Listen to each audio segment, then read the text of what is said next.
LiberalViewer presents. So, welcome to the March 25th edition of LiberalViewer Sunday Live Clip Roundup. Thanks for joining me. I've picked out the weekend's 11 best, most newsworthy clips for what should be a really educational, fair use, media criticism, and political analysis show for you all tonight. I have two political comedy sources. One is the monologue from HBO's Real Time with Bill Maher last Friday night. And then I also have an unintentional comedic clip. You may have seen this around the internet. Rick Santorum on CNN's State of the Union giving a ridiculous suggestion as to what the kids at the March for Life should be doing. And that'll be the second comedy clip I show. And that's also the two topics I'm covering. The first will be the Trump's Stormy week, including these tawdry scandals. As I do this broadcast, about a couple hours from the Stormy Daniels interview on 60 Minutes. I don't know how that's going to affect the Trump presidency. Seems like nothing really brings his numbers down amongst a certain population, and maybe that's the thing that will do it, or maybe it won't. And there are other storms brewing in the Trump administration this last week, in addition to Stormy Daniels and Karen McDougal and the other things you'll hear Bill Maher talk about in the first clip I show. There's also the firing of H.R. McMaster, replacing him with John Bolton. That may be the scariest thing that happened this week, and you'll hear Bill Maher talk about that also in the first clip I show. Then I'll have clips at the end on the March for Life and gun control and the whole gun debate, because that was covered pretty heavily on the Sunday morning news analysis shows. As usual, my clips come from the big five corporate outlets of ABC, NBC, CBS, CNN, and Fox News, the so-called corporate media here in the United States. If you look down in the video description, there's a link to my list of 11 clips that you can follow along if you want to. I also have time indexes down there to skip between the two topics if you're watching this as a recorded show. I told you that Trump's Stormy week and the gun march and gun control debate are the two big topics that I'm covering. And I'm going to start, like I said, with this Bill Maher clip that is covering Trump's Stormy week, including, well, starting with the staff shakeups, the lawyers, and then national security team, and then ending with the more tawdry scandals over in this clip. Trump's second national security advisor, H.R. McMaster, he's out, and John Bolton is in. Remember John Bolton? Yes, you remember him as the ambassador to the UN for George W. Bush. So he has experience with incompetence. You know, he's been here. John Bolton came here, we talked to him. He's another one of those hawks, you know, those super militaristic hawks who never served in Vietnam. The only person, by the way, in military history who was classified 4F because of his mustache. That's very rare. But, you know, he was all gung-ho, John Bolton was, for the war in Iraq. Wants now to mix it up big time with Iran and North Korea. He's what they call an asshole's asshole. And you'll never guess where he has been working for the last 10 years. Fox News. Who guessed it? I can't. Or as Trump calls it, the home shopping channel. What the fuck is with this? What we're all waiting for, right? Sunday, 60 Minutes. Stormy Daniels is on 60 Minutes. I can't wait. And Stormy says she is not going to go into details about sex with Donald Trump. She's saving that for another show. 60 seconds. Anyway, yes, let's see what went on in this week's episode of Restoring Honor and Dignity. Okay, there's so much. First, there's a former Apprentice contestant who says she was the victim of Trump's unwanted sexual advances. She's suing him. Playboy centerfold Karen McDougal said they had an affair. She's suing to tell her story. And, of course, porn star Stormy Daniels revealed a lie detector test this week about the time she was fucking Trump and passed the test. It also came out this week that Don Jr. apparently having an affair with an Apprentice contestant. This must be the breakdown of the family that conservatives warned about if we allowed gay marriage. Don't you think this? I think this is what they meant. Yeah. Did you see, now Karen McDougal, the Playboy playmate, went on Anderson Cooper last night and talked about she had a 10-month affair, had apparently sex, she said, dozens of times with Donald Trump. Always the same. It was always the same. Yes, Donald, you're so big, Donald. I love you, Donald. Then she would talk. And someone asked Trump about Karen McDougal today, asked if they had unprotected sex. And he said, no, we had a non-disclosure agreement. That non-disclosure agreement joke at the end, that was my favorite one. And I thought that there were a bunch of funny jokes in the monologue. I don't know if you noticed, I had like several different clips sort of cobbled together there. That was 3 minutes of jokes from an 8-minute monologue. And I think I picked out the funny ones. You know, last week I was talking about how maybe I shouldn't take Bill Maher clips anymore because sometimes I think that they're falling kind of flat. But I actually like pretty much all the jokes in those 3 minutes. Not so much the other 5 minutes, although some of them I didn't take just because they weren't really on the topic. But if you want to really see my editorial selection, you can go down to the link in the video description and check out the whole 8 minutes and decide, did I get the 3 minutes of good jokes? You can let me know what you think down in the comments section. And before I get to the Trump Stormy week topic with the actual news clips, I have an actual news clip that is my political comedy clip for the March for Life gun control topic. This, you may have seen this already on the internet. It's pretty ridiculous. Former Senator Rick Santorum, infamous for his anti-gay rhetoric over the years that got him targeted in terms of the Google searching of his name, if you know that whole story. Well, he was out saying another ridiculous thing this week over on CNN's State of the Union. This is about a minute in response to a question from the guest host of State of the Union this week, Brianna Keilor, quoting Senator Marco Rubio to former Senator Rick Santorum over here. Note, and you said they have an uphill climb. Florida Senator Marco Rubio, Senator Santorum, really spelled that out in a statement he made. He said, I commend those who today are peacefully exercising their First Amendment rights to march in favor of a gun ban. However, many other Americans do not support a gun ban. They too want to prevent mass shootings, but view banning guns as an infringement on the Second Amendment rights of law-abiding citizens that ultimately will not prevent these tragedies. Yeah, I mean, this is the bottom line. Is this a political effort? Is this a political movement? It very well may be, and that's fine. I mean, yeah, if the organizers, people who certainly supported it, the Hollywood elites and the liberal billionaires who funded this, it's all about politics. Is this really all about politics, or is it all about keeping our schools safe? Because it is about keeping our schools safe.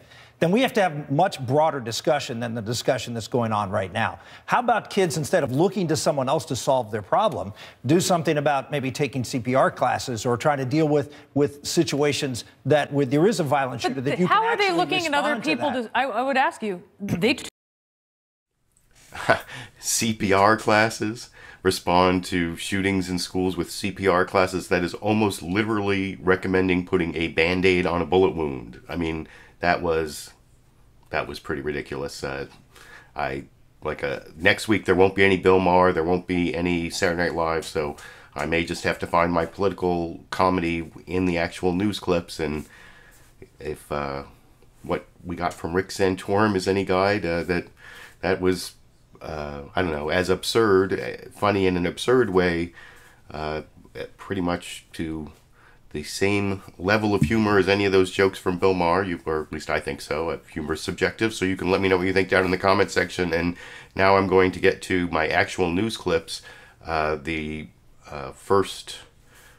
next 5 clips here are all on the Trump storm, the Trump stormy week, which both has to do with the staff shakeups, has to do with the tariffs, the possible trade war with China, has to do with, of course, these scandals, the Karen McDougal scandal, the Stormy Daniels scandal, which could be breaking right around the time this video is processing and becoming an archive, I think. So all of that was covered, best of all, as usual, on NBC's Meet the Press. Here's Chuck Todd, starting with an introduction about the March for Life, which was also extensively covered.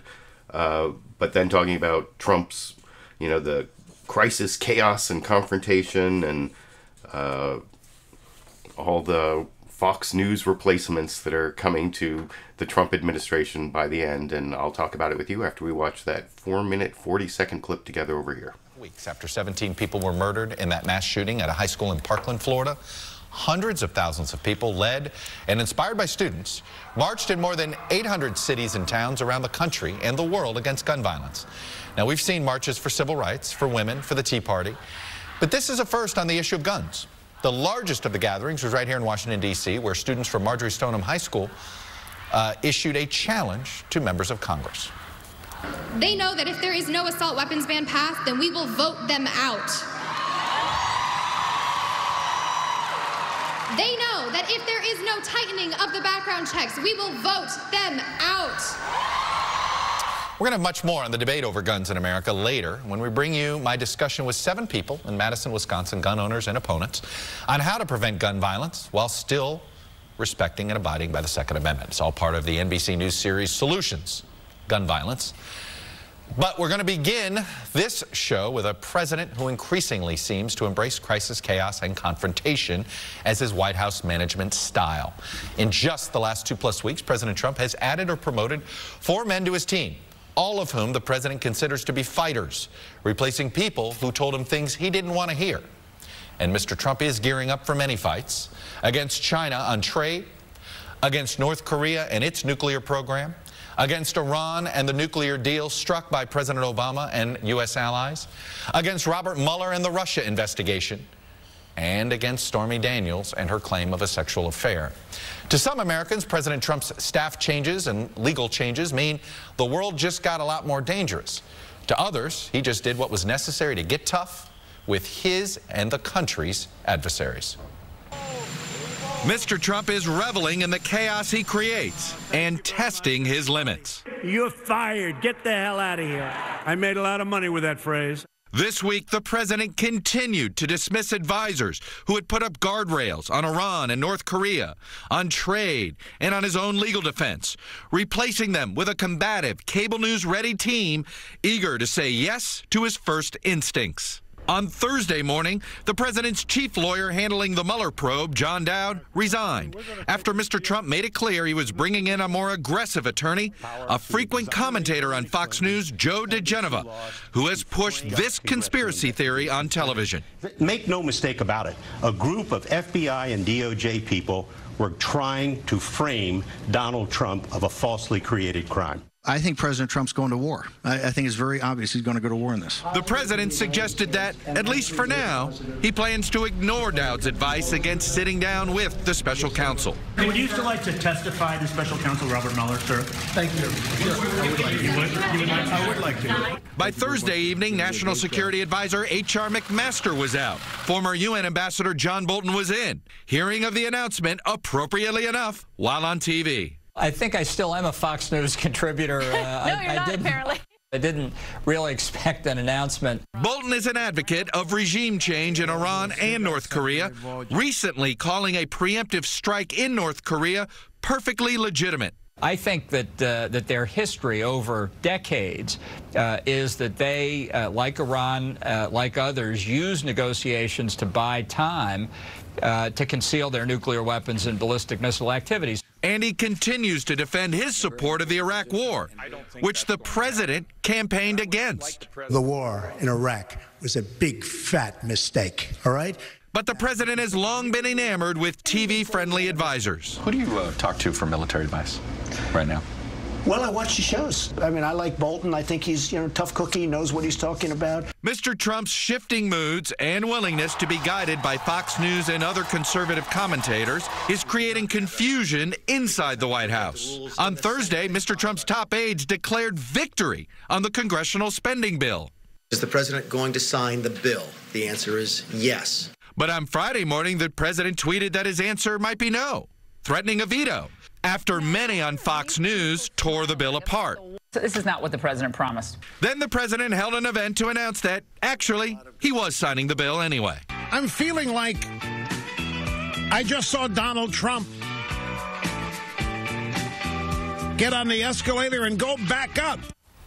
Well, joining me now from Manchester, New Hampshire. Just got on the escalator, went back up. Took back everything he said about Mexicans being rapists and criminals and some being fine people and all that stuff. No, that was definitely the most detailed news summary from all the five of the big five corporate outlets as usual. NBC News did the best job. Martha Raddatz over on ABC's This Week with George Stephanopoulos pretty much covered, I don't know, I guess depending on your taste, you might consider this to be a better news summary because it has pretty much all the same elements but in a much more compact form. This is like 90 seconds instead of almost 5 minutes, but I don't know, there's a lot of missing detail. I prefer all the facts from NBC. If that's your preference, you can let me know down in the comment section after we watch the 90-second ABC news summary. When I first heard this, I thought she actually said that Trump had a stormy week, which was what my title was going to be, Trump's Stormy Week, but it's actually a political storm. I guess they didn't go for the full pun, no pun intended, or the whatever. Here's Martha Raddatz from ABC summarizing Trump's stormy week over here. Those marches captivated the nation yesterday, and we'll take a deeper look at guns across America later in the program.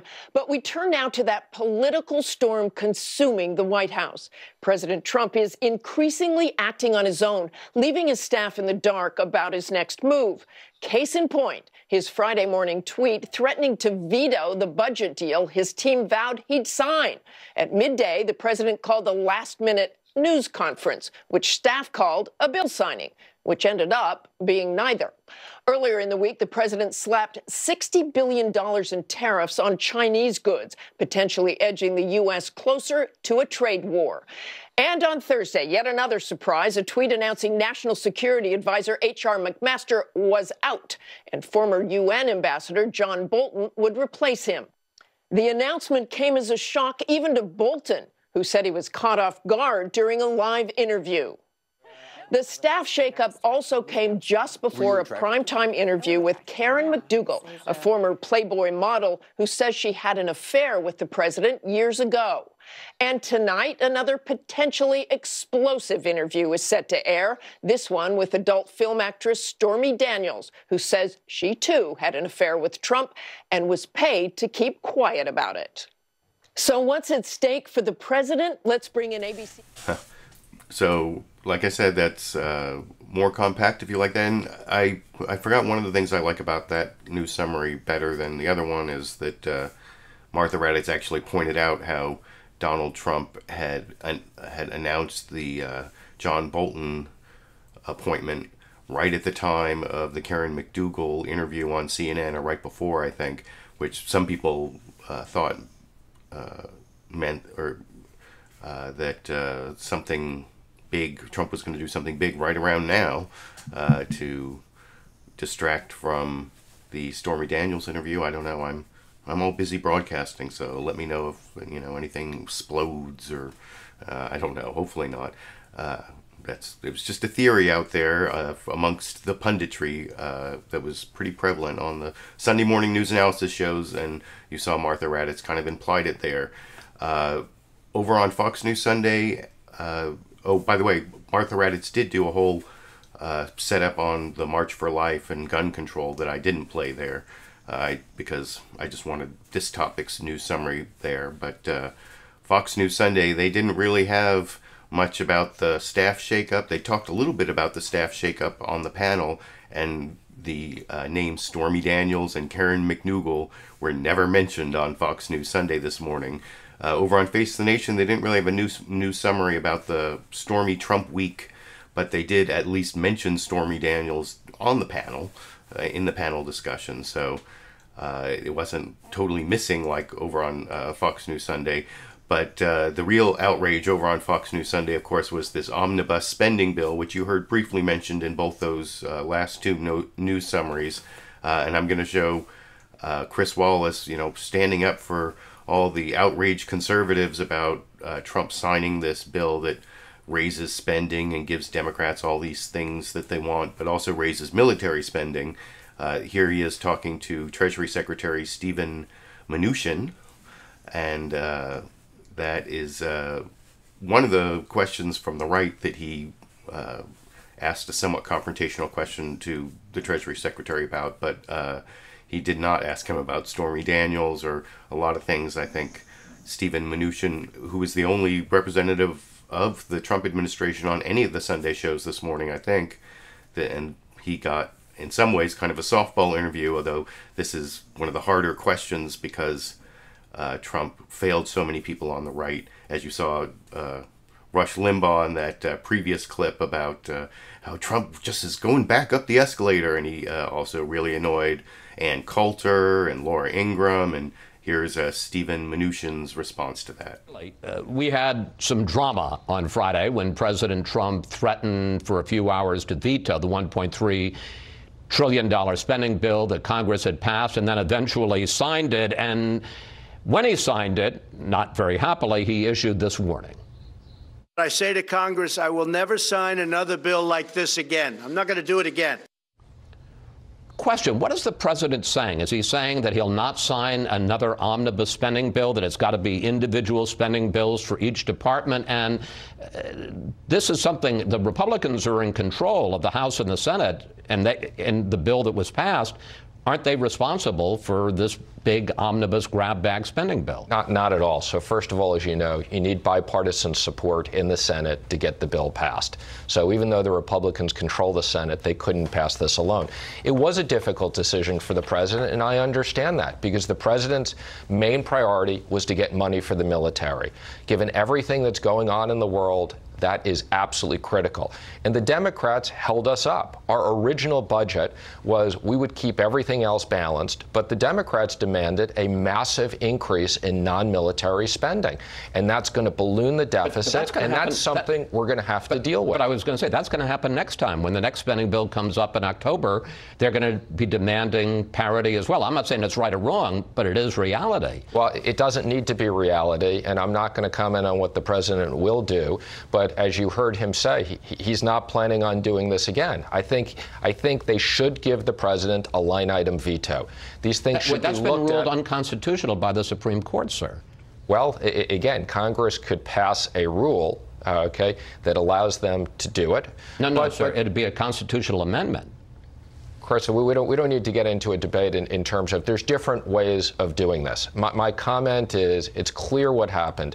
The Democrats, in order to get us military spending, demanded a massive increase in non-military spending. And the president made the decision this time that was worth it, because military spending, given what's going on in Iran, in North Korea, in Venezuela, in Russia, all around the world where we're using sanctions, we need to make sure we have a military that has the necessary resources. Secretary Mnuchin, thank you. Thanks for your time this weekend. I always appreciate your willingness to take all our questions and answer them. Thank you, sir. Always good to talk to you. Thank you, Chris. Great to be here. Up next, more shakeups at the White House as President Trump names former Ambassador John Bolton as his new national security advisor. We'll bring back the panel to discuss the new hawks on his national security team. The new hawks on the national security team. Like I said, the only place they even discussed the shakeup of Trump's Stormy Week was on the panel, and the actual Stormy Daniels part of Trump's Stormy Week, or Karen McDougal and all that stuff, did not make it to Fox News Sunday. That Stephen Mnuchin guy, I couldn't quite understand what his response there was when Chris Wallace rightly pointed out that when Donald Trump suggested he should get a line item veto, that was found unconstitutional by the Supreme Court in 1998, I think it was, because, you know, if you have your Constitution handy, I have my ACLU Constitution, you'll notice that legislation is in Article 1 for Congress, and the veto power is described in Article 2 for the executive. Doesn't say anything about line item vetoes, and it messes up the whole balance in the Constitution. To change it would require a constitutional amendment. What was that? Stephen Mnuchin is like, well, Congress could pass a rule, okay? I don't know what that means, but he did say something kind of ominous at the end of the clip there, where he's like, you know, something's going to happen before next time, and I don't know if that was Trump's threat that the Senate was going to get rid of the filibuster rule, but I don't know if they could actually get the votes in the Senate to get rid of the filibuster. But that might be something that you could infer from, if you can make any sense out of what Stephen Mnuchin was saying there. And then, of course, the other ominous part there was, the hawks coming into the Trump administration right at the time that Stephen Mnuchin was justifying this omnibus bill, because we have to get all this money to the military. So we need all this money to the military, all these hawks coming into the administration. John Bolton, who, was a big proponent of the Iraq War, the axis of evil, which is Iraq, Iran, and North Korea. And there are two of those left, Iran and North Korea, that he both of, if you've watched Fox News for the last decade, like I have, as much as I have, John Bolton has been a Fox News contributor for the last decade, not to mention the whole George W. Bush administration. And he's just like quite the warmonger. And that's actually this next clip I want to show you is Brianna Keilor, the guest host on CNN State of the Union, talking to Democratic Senator Tim Kaine, who you may remember as a vice presidential candidate. Maybe he's going to be a presidential candidate coming up in 2020. And here he is talking about all the problems with John Bolton, some of which I just described. And then Brianna Keilor's trying to figure out why he thinks that John Bolton might not even be able to get a security clearance. And there's this whole Russia angle that he describes, and I will talk about with you after we watch that clip together over here. House President Trump has appointed John Bolton as his new national security advisor. And last night, you tweeted, you questioned whether John Bolton can get his security clearance based on, quote, ties to Russian allies of Vladimir Putin. What are you referring to there? John Bolton, I think, is a disastrous pick. First, letting H.R. McMaster go. General McMaster is an American patriot who speaks truth to power, and that's why Donald Trump didn't like him. John Bolton, when he was nominated to be ambassador to the UN by a Republican president with a Republican-controlled Senate, he couldn't get confirmed because of real concerns about both his rhetoric, but also about his track record of cooking intelligence to make it look other than it really was. But you question whether he'd be able to get a clearance. I wonder about that. A report surfaced right after he was named about a speech that he gave in Russia in 2013 at the request of a Russian oligarch who's very close to Vladimir Putin. These kinds of contacts with foreign governments, especially in the words of General Dunford, who's the head of the Joint Chiefs of Staff, Russia is the chief nation-state adversary of the United States. These kinds of contacts raise real questions in my mind about whether he could get a full security clearance or not. We've already lost one national security advisor, Michael Flynn, because he was lying about contacts with foreign governments and had to be let go. I think even though the Senate doesn't get a vote to confirm the national security advisor, I have many, many questions, not only about John Bolton's philosophy, but about these contacts with Russia and potentially other governments. His rhetoric really stands out, though. He talked about Russian election meddling as a true act of war, one that Washington will never tolerate. He said, we negotiate with Russia at our peril. He has said that Vladimir Putin has lied to President Trump. That's different than Michael Flynn, who you're talking about. You're right. There are differences. But if you go back and look at the video of this speech that he gave in Russia at the behest of an ally of Vladimir Putin's in 2013, I think it raises real questions. Also, Time magazine is out with a story from yesterday that digs into deep concerns about whether John Bolton cooks intelligence. The National Security Advisor position is there to gather basically the best advice from Defense, State Department, Commerce on international trade, and then present neutral, top quality intelligence and options to the president. But John Bolton had a hard time getting Senate votes to be UN ambassador because of a track record alleged by many that he would cook intelligence in ways that even the intel agencies like the CIA found to be deeply problematic. You can't have an NSA advisor that is not going to be straightforward about what the intelligence suggests that the nation should do. So that's one of many reasons to be concerned about him. Let's talk about Dreamers. You voted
Brennan suggested this week that if John Kelly leaves, there won't be a replacement, that the president will essentially be his own chief of staff, a little bit more like how he managed the Trump organization. Do you concur with that view? Look, I think that's a scenario that could very well play out. You know, we know that John F. Kennedy didn't have a chief of staff his entire presidency. He had it for a period of time. Jimmy Carter, to a lesser extent, the same thing. But the difference with this president is he is the decision maker, and he loves to have all of the information brought to him. I see him as the hub with a number of spokes coming out. And candidly, and I'm not advocating for General Kelly to leave. I think he should stay. But if he were to go, I don't think there is one person who is the chosen one to step in and fill that role. So I could see a scenario where the president is giving instructions to a small core group of individuals who are then implementing on his behalf. And you think at the end of the day, that's what the president would prefer, that's a more comfortable way that he likes to run things? I do think the president likes the opportunity to get input from as many people as possible, and that small group, call it 4, 5, 6 people, who could come in and report directly to the president and go implement his agenda, is something that he's very comfortable with over his 40 years of business experience doing that. Have you met with the special counsel?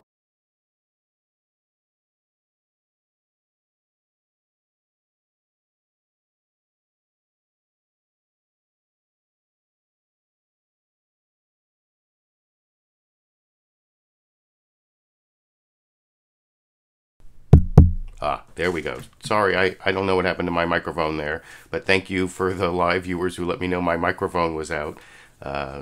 Somehow, it's the new connectors for the new computer, and anyway, I don't know how much of what I said before the last clip was cut off, but I apologize for that. And basically, what is so dangerous about what Corey Lewandowski said in that last clip was that there's not going to be any buffer between, Trump is really the danger. And, I was saying that John Bolton isn't that dangerous. Is dangerous, but one of the reasons he's dangerous is because he agrees with Donald Trump on a lot of things.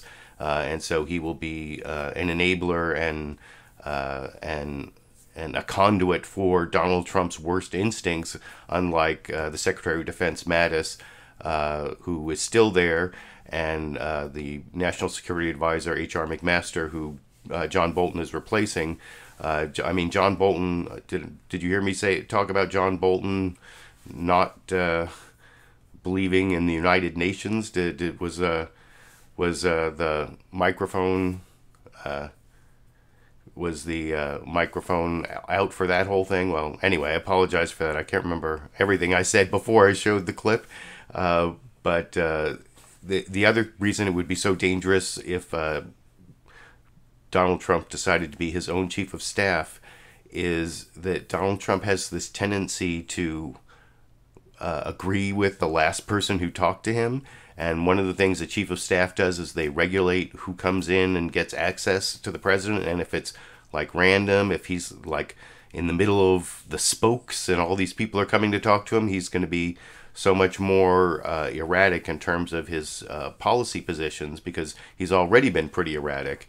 And that's actually, I'm going to show in just a minute how Donald Trump totally backtracked on his gun control recommendations. He had this like big public meeting, and then he had this private meeting with the NRA afterwards. And I'm going to show one of the Parkland school survivor kids talk about how sketchy that is.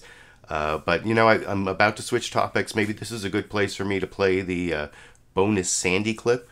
It's still light out. This is because of daylight savings, or the end of daylight savings, and it being spring, and the northern hemisphere is now starting to tilt towards the sun again. This is one of the first Liberal Viewer Sunday live clip roundups in a while where it was actually sunny out when I started, so you can see the sun in the background when Sandy came in for the show, and the 9-second bonus Sandy clip over here.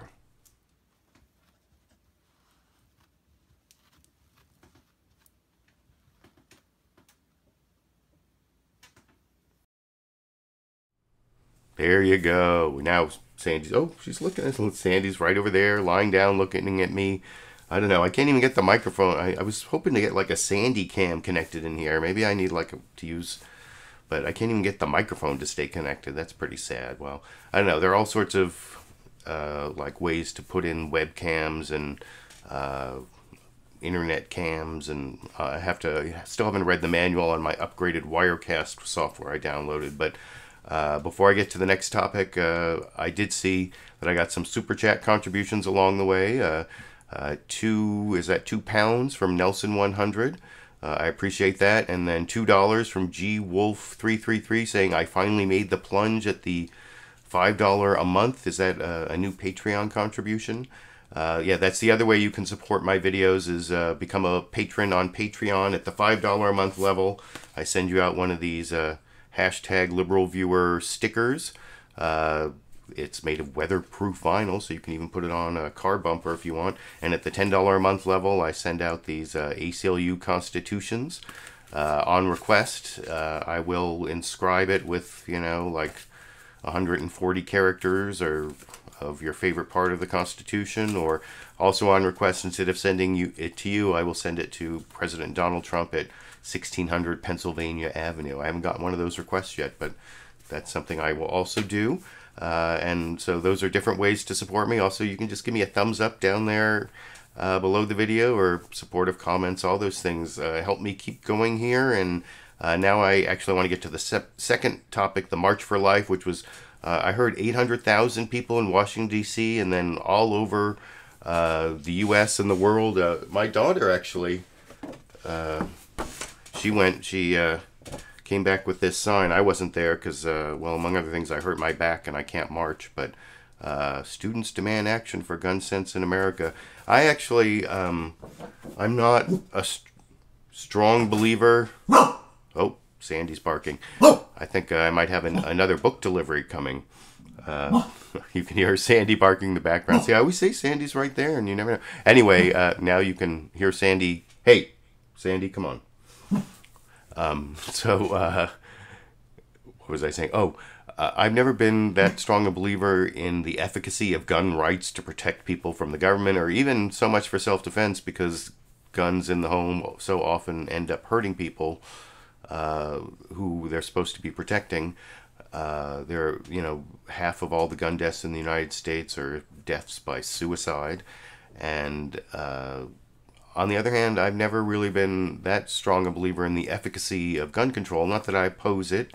I just, with all the guns out there, unless you're actually willing to do something like Australia did, where you do a forced buyback of guns and take them out of circulation, it's not going to, I think that it might help somewhat, and there is evidence that it has helped somewhat, and I don't oppose it. I don't think it's that effective a solution, but I did want to cover this pretty amazing march. Like I said, my daughter went to the one here in Sacramento, and then there was this whole other shooting of an unarmed black man in Sacramento this last week that was, I'm not even going to go into that, but that was also part of the march, and that was something that the ACLU got peripherally involved in, but there are a lot of really amazing activists here in Sacramento working on that. I just saw the NBA players, the Kings and the Celtics, put out a video supporting change in police accountability based on this unarmed black man who was shot here in Sacramento last Sunday. And that's something I believe very strongly in, police accountability and transparency, and there needs to be a lot of change in that area. But that's not really the topics they were talking about at the March for Life. There was actually a fairly good summary of the March for Life from, of all people, Peter Doocy. I don't know, is it maybe because Fox News Sunday did very little coverage of Trump's Stormy week and absolutely no coverage of Stormy Daniels and Karen McDougal and that stuff. They actually did pretty balanced coverage of the March for Life from Peter Doocy, of all people, the son of Steve Doocy of Fox and Friends. And you'll see there's an introduction here from Chris Wallace, then to Peter Doocy, and then back to Chris Wallace with actually some really, for those opponents of gun control, a fairly damning poll results from Fox News Sunday. So you have to give them kudos for that, and I will discuss that with you. after we watch that clip together over here. Again, from Fox News in Washington. 39 days. That's how long it was from the school massacre in Parkland, Florida, till marches this weekend on Washington and more than 800 cities across the nation. Here's another number, 187,000. The Washington Post says since Columbine in 1999, that's how many elementary and high school students have experienced a shooting on their campus during school hours. The scene on the National Mall yesterday felt like protests against the Vietnam War. Organized by survivors of the shooting that killed 17 at Marjory Stoneman Douglas High School, the rally was led by students and raw in emotion. And speakers challenged the nation's leaders to act. In a moment, we'll speak with Cameron Kasky and Delaney Tarr, two of the leading voices of the movement. But first, correspondent Peter Doocy reports from the march. Jamie Guttenberg would never, Meadow Pollock would never. 6 minutes and 20 seconds. That's how long high school student Emma Gonzales stood on stage in silence to mark the length of the mass shooting at her school, Marjory Stoneman Douglas High, last month. March for Our Lives also spread to New York, Chicago, Boston, and Parkland, Florida, where students started this nationwide campaign for gun control. Thousands of young people, my classmates, were forced to become adults and were targeted as adults. We have to do this for them. The Trump administration's proposed bump stock ban and the Fix NICS background check improvements signed into law Friday don't go far enough for students like Parkland's Delaney Tarr. The pressure is on for every person in power, and it will stay that way. Because they know what is coming. Lin-Manuel Miranda, Ben Platt, Ariana Grande, and Miley Cyrus were among the celebrities sharing the stage with students Saturday.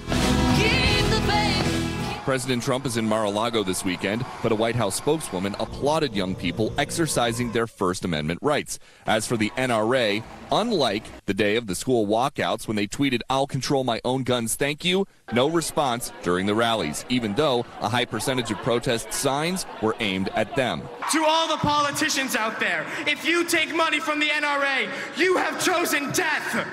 Thousands who couldn't get close enough to see the stage on Pennsylvania Avenue stood around for hours anyway, supporting a cause that inspired many young protesters to attend a political rally for the first time in their lives. Chris? Peter, thank you. Now, to just release Fox News polls that show strong support for tougher gun controls. By a 13-point margin, voters say protecting against gun violence is more important than protecting gun rights. And there's broad support for measures to reduce gun violence, universal background and mental health checks, raising the legal age to buy rifles to 21, putting armed guards in schools, and banning assault weapons. But the poll also finds widespread doubt Congress will act. While 38% say it's extremely important for Congress to pass gun legislation this year, only 7% think that's extremely likely to happen.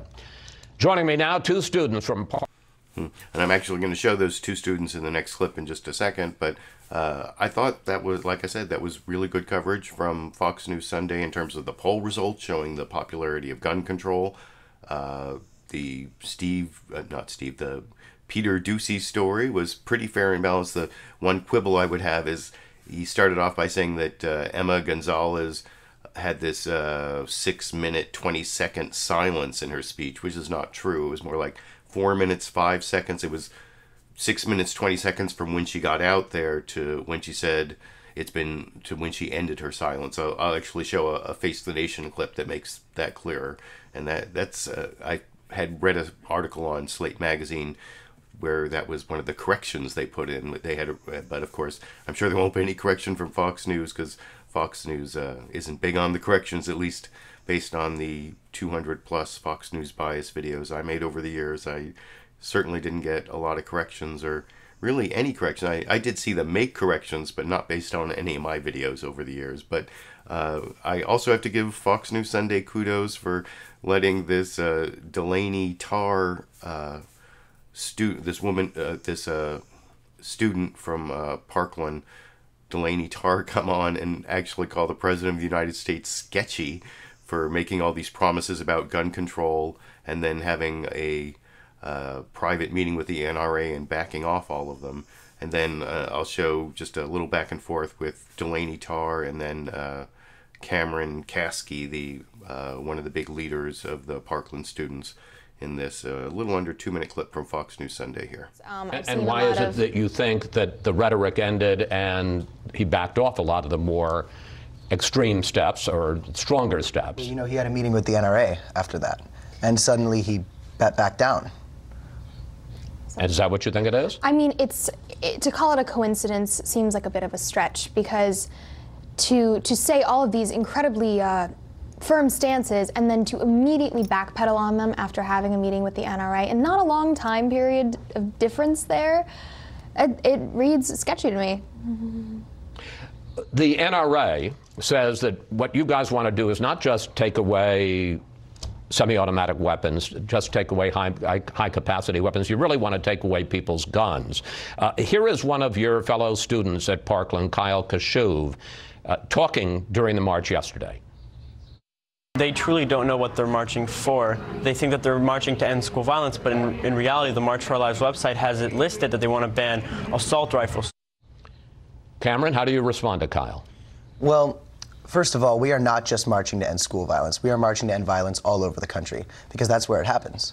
Second of all, we are not trying to take everybody's guns away. My father is a reserve police officer. We have guns in our house. They are responsibly managed and hidden from anyone but him. But the point is, we are not trying to take everybody's guns away, and the NRA wants people to think that. They're fear-mongers. They want to sell weapons by exploiting people's fears. So the second we want to put common-sense regulations on these assault weapons, the NRA will say, they are trying to steal every single one of your guns. And people believe them. Fortunately, the majority of the American people see past this. So where would you draw the line? And as usual, you can watch the full interview, all these interviews, by going to links I put down in the video description to the full Big Five corporate outlet news analysis shows that are on every Sunday morning. That the Fox News Sunday coverage, like I said, was pretty good, although they did bring up that Kashuv guy, like the contrarian Parkland student who doesn't believe in gun control, and that is actually much more typical of the coverage I've seen on Fox News, regular Fox News, over the last 39 days since the Parkland shooting, and as this movement has gained momentum. And Kashuv will actually be in the last clip I'm going to show you from CBS's Face the Nation. But before that, I want to show one other Face the Nation clip that actually includes Emma Gonzales, who gave that really impassioned speech with the 4-minute 5-second silence. I think it was 6 minutes 20 seconds from when she walked out, but the silence was like 4 minutes 5 seconds, something like that. And that's made clear in this Face the Nation clip. And then there's also another clip of Cameron Kasky. I don't know, in that last clip, but usually I watch all my clips like 3 times. First when I watch the show, then again when I capture the clip, and then the third time when I watch it with you. And for some reason, just that third time when I watched it, I got this weird feeling that when Cameron Kasky said that his father has his guns hidden and no one knows where they are, or something like that, like Cameron Kasky knows where those guns are. I don't know. For some reason, I got this weird feeling, but that's not based on anything. It's just watching the clips over and over again that just like popped in my head the third time. You can let me know what you think down in the comment section. But like I said, now I'm going to play the Face the Nation clip that has this good introductory segment about the march, including a clip of Emma Gonzales' speech, and then a brief clip of her saying, how she felt about making that speech, and then another clip of Cameron Kasky talking about exactly what it is the Parkland students want to get from the legislation, what legislative solutions they're looking for, what are their goals. And that's about 2 minutes long, and I will talk about it with you after we watch together. Take a closer look at the Never Again movement. It began hours after the February 14th shooting in Parkland, Florida. We are not here for breadcrumbs. We are here for real change. We are here to lead. They might preach NRA, they might preach GUN, but we're preaching REV. Register, educate, vote. But it was Emma Gonzales' 6-minute and 20-second presentation, the exact time of the gunman's rampage, that brought the crowd to silence as she stood still, tears streaming down her face, honoring those who were lost.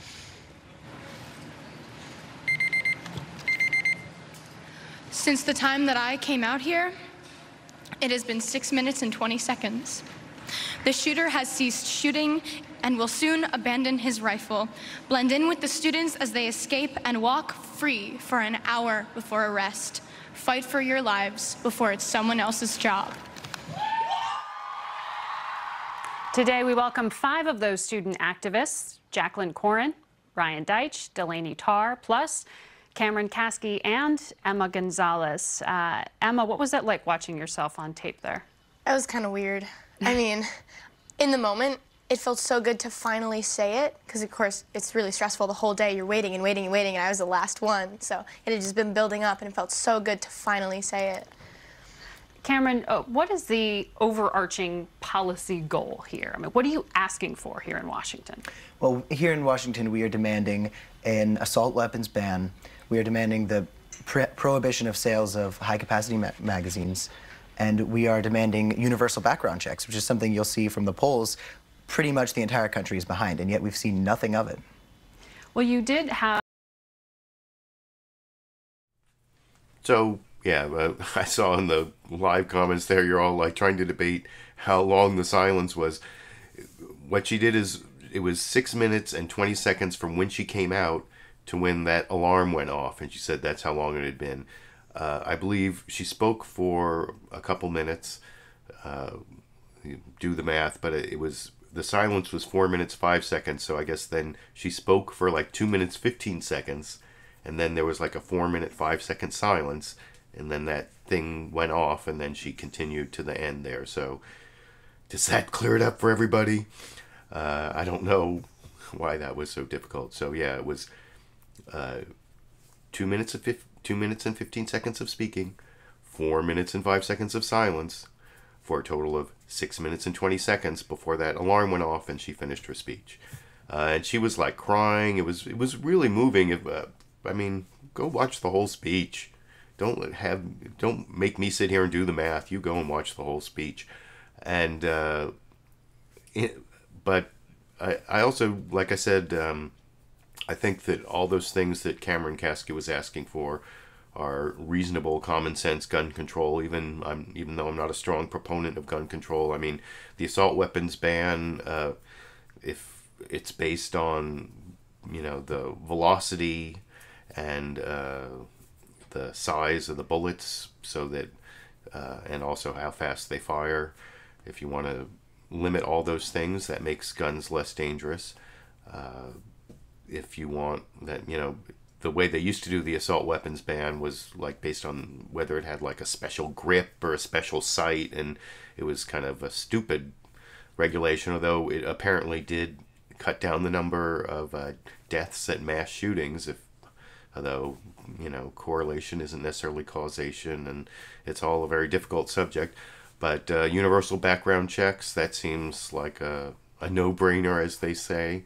And the not having huge magazines full of bullets, I mean, why do you have to shoot that many bullets all at once without reloading? All that seems reasonable to me, even though I'm not a big proponent of gun control.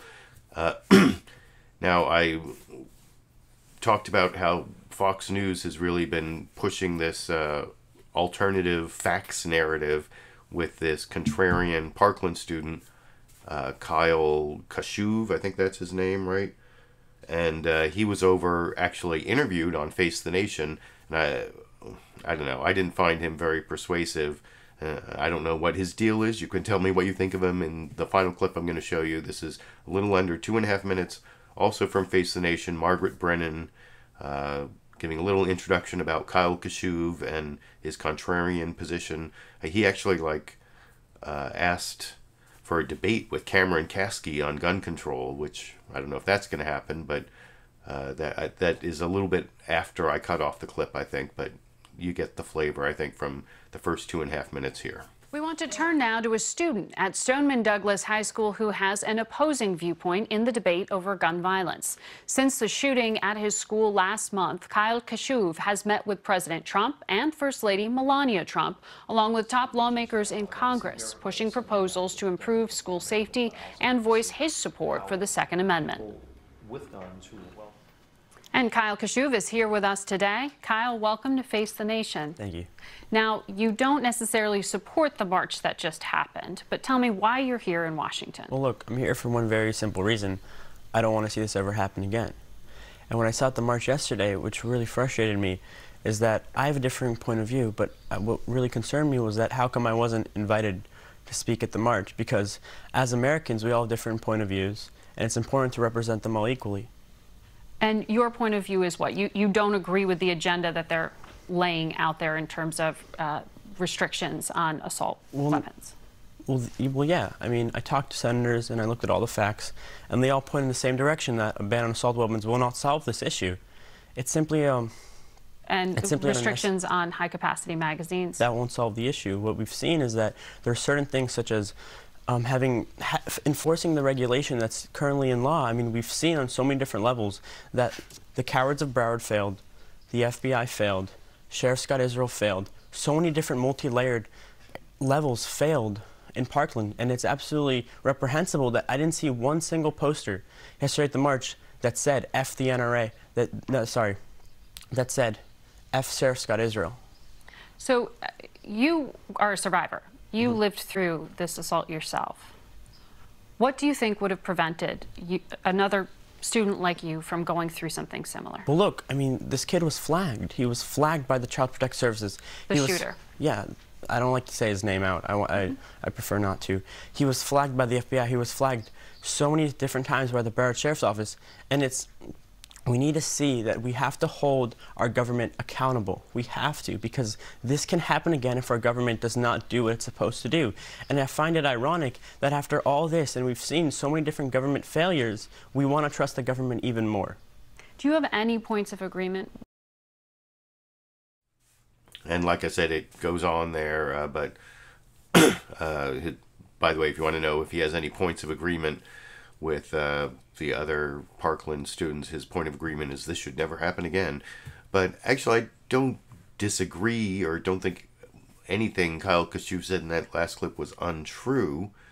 Certainly, there were a lot of failures from the FBI and the Sheriff's Department, and I'm never hesitant to criticize police when they don't do their jobs well, because they don't have a lot of accountability, as I talked about at the beginning of this topic when I was talking about the shooting here in Sacramento. But he was setting up a straw man standard there, or a impossible standard, when he said, you know, the assault weapons ban won't solve this issue. Cutting down magazine size won't solve the issue. Universal background checks won't solve the issue. Well, none of them are going to solve the issue, but what they're going to do is they're going to mitigate damage. That's something they teach us in law school, that actually if you're a victim of a tort, you know, where someone is doing something that damages you, and there's something you can do to mitigate the damage, then you have a duty to do that. Like if you're a landlord and someone breaches your, you know, a tenant breaches your contract and moves out, well, you have to at least try to rent it out to somebody else. And then for some period of time you can get some of the rent that you aren't getting from the guy. You know, that's your duty to mitigate the damages. And so mitigating damages, that's what we're trying to do. We're trying to, you're not going to solve the problem, you're just going to make it not quite so bad with all of these suggestions from the Parkland students. And that's why I started off by saying that, you know, I'm not a huge believer in the effectiveness of gun control, but I don't oppose it. I think in a lot of ways it can make things better. It's not going to solve things, which is, anyway, I won't belabor the point anymore, but I hope you will let me know what you think down in the comment section. I'm just finishing up the show now. I appreciate all of you who joined me for the live show. I apologize for that.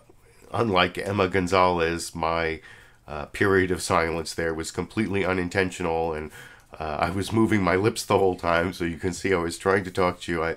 Can anyone tell me exactly how long that moment of silence lasted? I spent all that time telling you how long Emma Gonzales's silence lasted. Can anyone tell me how long I was talking but no sound was coming out for all of you? Hopefully it wasn't too long. I apologize for however long it was, and I'll try to make sure my microphone is better connected next week. I have no idea why that happened, but so I don't know how I'm going to fix it if I don't know why it happened. But anyway, I am happy at least that I got to do the show at a reasonable time this week, and I hope to continue doing that for most of the weeks coming up, and maybe I'll even have time to do some edited proofs video at some point, but there's been a lot of ACLU work for various reasons I won't go into, and so but whatever comes up, I will be back next Sunday. Is next Sunday Easter Sunday? Well, if it is Easter Sunday, I will, I think it is Easter Sunday, and I will still be back next Sunday, probably with a shorter show, because they do all sorts of like punditry with, they don't get a lot of good guests unless something big's happening.